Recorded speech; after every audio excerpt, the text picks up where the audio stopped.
একটা কথা সবসময় মনে রাখার চেষ্টা করবেন, এই পৃথিবীতে সেই লোকই আপনার আপন, সেই লোককে আপনি দেখবেন সবচেয়ে বেশি পর মনে করেছেন।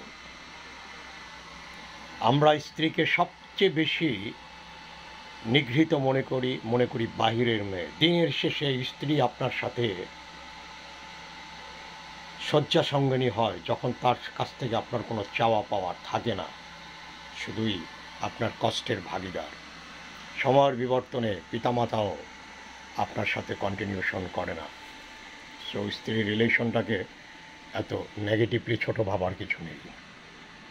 ভ্রাতৃত্বের বন্ধন তখনই সুদৃঢ় থাকে যখন অন্য কেউ আপনার সংসারে আগমন ঘটিয়ে সেই ভাইয়ের মাঝে আপনার বিভাজন তৈরি না করে। ব্যবসায়ী ক্ষেত্রে তখনই আপনি লাভবান হবেন যখন আপনার ব্যবসায় অংশীদারিত্বের সম্ভাবনা ক্ষীণ হবে। মনে রাখবেন, এই জীবনে হারাবার কিছু নাই, কারণ আপনি কিছুই নিয়ে আসেননি। পাওয়ারও কিছু নাই, কারণ আপনি কিছু এমন কোনো কিছুর মালিক না যেটা আপনার মৃত্যুর পরে আপনার সাথে যাবে, শুধু আপনার আমলনামা ছাড়া। মনে রাখবেন, ভালোবাসার বিনিময়ে যে সবসময় ভালোবাসা পাবেন কথাটা সঠিক নয়।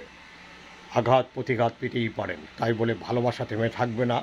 যদি আপনি সত্যিকারে তাকে ভালোবেসে থাকেন, তার কাছে কিছু প্রত্যাশা করার চেয়ে তাকে কিছু দেয়াটাই উত্তম, কারণ তাকে সমৃদ্ধশালী করলে দিনের শেষে আপনি খুশি থাকবেন।